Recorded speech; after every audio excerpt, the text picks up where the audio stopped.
دیکھیے یہ ویڈیو آپ کے بہت ہی کام آنے والی ہے، کیونکہ ہم قرآن پڑھ لیتے ہیں لیکن قرآن سمجھنے کا اور تمام چیزیں پھر انیشلی پہلے تو پڑھتے نہیں، اگر ہم پڑھنے لگے تو پڑھنے کے بعد ہمارے دماغ میں بہت سارے خیالات آتے ہیں۔ تو چلتے ہیں ڈاکٹر اسرار احمد کی تقریر کو سنتے ہیں کہ ہم اگر قرآن پڑھ رہے ہیں تو ہمیں کس طریقے پڑھنا چاہیے، کیا سمجھنا چاہیے، کس طریقے سے کیا کرنا چاہیے۔ چلتے ہیں پہلے ڈاکٹر اسرار احمد کی تقریر کو سنتے ہیں۔ ایک شخص ہیں جنہوں نے یہ کوشچن کیا ہے کہ ڈاکٹر صاحب مجھے سمجھ بھی نہیں آ رہا ہے، چل کر کے پہلے دیکھتے ہیں ویڈیو اینڈ دین اس کے بعد ہم لوگ اس پر ڈسکشن کریں گے۔ میرا نام سر شاہد ہے اور میں ایک اسٹوڈنٹ ہوں، کمپیوٹر کا بھی اور اکاؤنٹس کا بھی۔ میں حال ہی میں یوں سمجھیے کہ قرآن پاک کی طرف رجوع کیا میں نے اور اس کو سمجھنے کی کوشش کر رہا ہوں، لیکن ایک عجیب سی بات یہ آ رہی ہے کہ اتنا زیادہ میٹر موجود ہے قرآن پاک کو سمجھنے کے لیے بھی کہ اس کے کوئی بنیادی اصول سمجھ میں نہیں آ رہے ہیں کہ انڈرسٹینڈنگ اس کو کیسے کرنی چاہیے، سٹیپ وائز کس طرح اس کو سمجھنا چاہیے، آیا کہ ناظرہ اس کو کرنا چاہیے، احادیث سے اس کو سمجھنا چاہیے یا کیسے۔ کیونکہ اگر ہم احادیث کو بھی اٹھا لیتے ہیں پڑھتے ہیں تو کچھ علماء کہتے ہیں جی کہ احادیث کے بارے میں بھی یہ ہے کہ کچھ ضعیف ہیں یا حسن ہیں یا اس کا مطلب کسی خاص وقت کے لیے تھا۔ تو ایک عجیب سا مطلب کہ ذہن کے اندر ایک وہ تلاطم ہو جاتا ہے کہ آدمی کرے کیا کرے، کس طریقے سے اس کو مطلب کہ انڈرسٹینڈ کرنے کی کوشش کرے کہ وہ ایک سیدھی راہ کے اوپر آ جائے کہ اسے قرآن پاک کی بنیادی جو تعلیمات ہیں ان کے اوپر چل کے کم لیکن کامل علم کو حاصل کر سکے۔ قرآن مجید کی طرف آپ کا رجوع ہوا ہے، توجہ ہوئی ہے، اس کو اللہ کا بہت بڑا فضل اپنے اوپر سمجھیے، اور جب اللہ کا فضل ہو تو پھر اس کا شکر بھی ادا کرنا چاہیے اللہ کے جناب کے۔ میں آپ سے ایک عجیب بات کہہ رہا ہوں، شاید آپ کو بہت وہ نئی سی لگے گی۔ قرآن کو ایسے پڑھیے جیسے بدو پڑھتے تھے۔ بدو نہ فلسفی تھے، نہ منطقی تھے، نہ سائنسدان تھے، نہ ابھی حدیثیں ان کے پاس تھی، نہ ابھی فقہ مرتب ہوئی تھی۔ وہ کیا تھا؟ عربی زبان، یہ ان کی اپنی تھی۔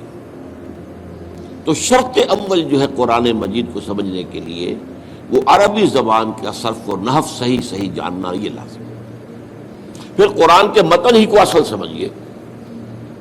البتہ یہ ہے کہ اس کو آپ سمجھیں کہ یہ پہلا مرحلہ ہے قرآن پر غور کا، قرآن پر فکر کا، قرآن پر سوچ کا۔ اس کے بعد اگلے مراحل بھی آئیں گے۔ اسی قرآن سے پھر قوانین جو ہے وہ اخذ ہونے ہیں۔ اچھا، اس میں بعض سے واقعات ایسے ہیں کہ جو تو ایک تاریخی حیثیت رکھتے ہیں، اب ان میں اس واقعے کے ضمن میں تفصیل میں کہیں کوئی اختلاف ہو گیا تو کوئی حرج واقع نہیں ہوتا۔ ابھی میں مثال دیا کرتا ہوں کہ میں چند جملے ابھی آپ کے سامنے یہاں ادا کروں اور پھر 10 منٹ کے بعد پوچھا جائے آپ سے تو ہر شخص جو ہے اس کو کہے گا، وہ جواب جو میرا دے گا وہ مختلف ہوگا، اس کا اس میں اس کی اپنی بات بھی شامل ہو جائے گی۔ اور سوچ میری بات سنتے ہوئے بھی جو اس کا سبجیکٹو مائنڈ ہے وہ اس کے اندر اس وقت حاضر ہوگا، وہ اس سے اس کوئی نہ کوئی نتیجہ از خود اپنی اس سبجیکٹو مائنڈ کے حوالے سے حاصل کرے گا، وہ بیان کرے گا۔ تو ان چیزوں میں احادیث میں اگر کوئی اختلاف بھی ہو جائے تو اس میں پریشان ہونے کی ضرورت نہیں۔ ابھی ہمارے ہاں یہ جمعے کے اجتماعات میں حدیث جبرائیل جو ام السنہ کہلاتی ہے، جیسے سورہ فاتحہ ام القرآن ہے، ایسے حدیث جبرائیل ام السنہ ہے، سنت کی جڑ اور ماں۔ اب اس کی جو روایات آئی ہیں اس میں مختلف اختلاف ہے، الفاظ کا اختلاف ہے، ایسنس ایک ہے، مفہوم ایک ہے، الفاظ میں بڑا فرق ہے، تفاصیل کا فرق ہے۔ تو اس حوالے سے اس میں گھبرانے کی ضرورت نہیں ہے۔ پھر یہ کہ فقہی معاملات کے اندر اختلافات ہو گئے، وہ بھی نیچرل ہے۔ آپ کو معلوم ہے کہ ایک ہی مقدمہ ہوتا ہے، 8 جج بیٹھے ہوئے ہیں ایک بینچ پر، 5 کا فیصلہ ایک ہے، 3 کا ایک ہے، اور بھی تقسیم ہو سکتی ہے۔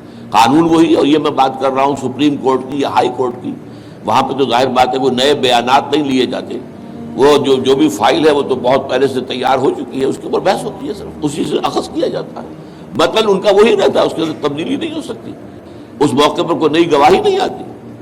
تو اس اعتبار سے ان چیزوں پہ گھبرانے کی ضرورت نہیں ہے۔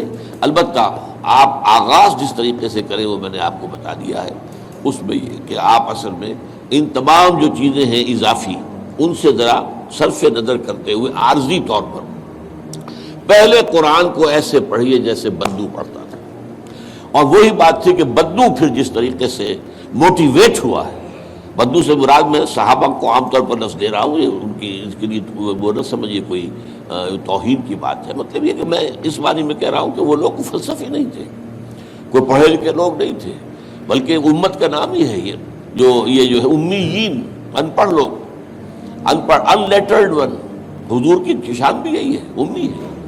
تو انہوں نے قرآن کو جس طور سے سمجھا ہے وہ ہے بہترین طریقہ قرآن کو سمجھنے کا، اور اسی سے پھر وہ صحیح موٹیویشن ہوتی ہے کہ انہوں نے تن من دھن سب لگا دیا اللہ کے دین کے لیے اور اللہ کے دین کو غالب کر دیا۔ بحثوں میں پڑھ کر اور وہ جو باریکیوں میں پڑھ کر اور بال کی کھال اتار کر اور منطقی طور پر تجزیہ کر کے اور فلاں احادیث کے تقابل کے اس میں پڑھ کر علم کا تو اضافہ ہوگا، لیکن وہ انسپریشن اور موٹیویشن جو ہے وہ اس کے اندر نہیں رہے گی۔ دین کی بات پھیلا سو دیکھو یار، جو شخص پڑھتا نہیں ہے اس کے پاس ڈاؤٹس بھی نہیں ہوتے۔ جب آپ کالج اسٹوڈنٹ لائف ہوتی ہے یا کچھ بھی، آپ اس پر ریسرچ نہیں کرتے ہو، پڑھائی نہیں کرتے ہو، تب تک آپ کے پاس ڈاؤٹس ہی نہیں رہیں گے کیونکہ آپ نے اس پر پڑھا نہیں۔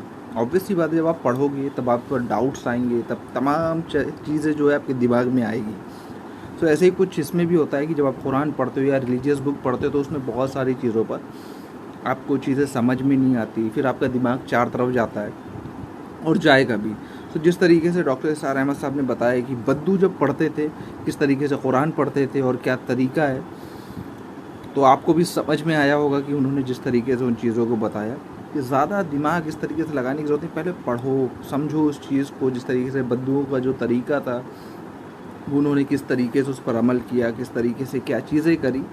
سو آئی ہوپ کہ آپ کو ویڈیو سمجھ میں آیا ہوگا، اور مجھے بھی کافی انفارمیٹیو ویڈیو لگا، کیونکہ ہم لوگ قرآن پڑھتے ہیں، ہم لوگ سمجھتے نہیں ہیں، پھر ہمارا دماغ بہکنے لگتا ہے۔ تو یہ ایک بہت جنرل سی چیز تھی، تو میں نے سوچا کیوں نہ آپ کے ساتھ شیئر کری جائے۔ آپ کو کیسی لگی ضرور کمنٹ سیکشن میں بتائیے گا۔ چینل میں نیو ہو تو سبسکرائب کرنا، ویڈیو کو لائک کرنا۔ ملتے ہیں نیکسٹ ویڈیو میں، خیال رکھیے گا۔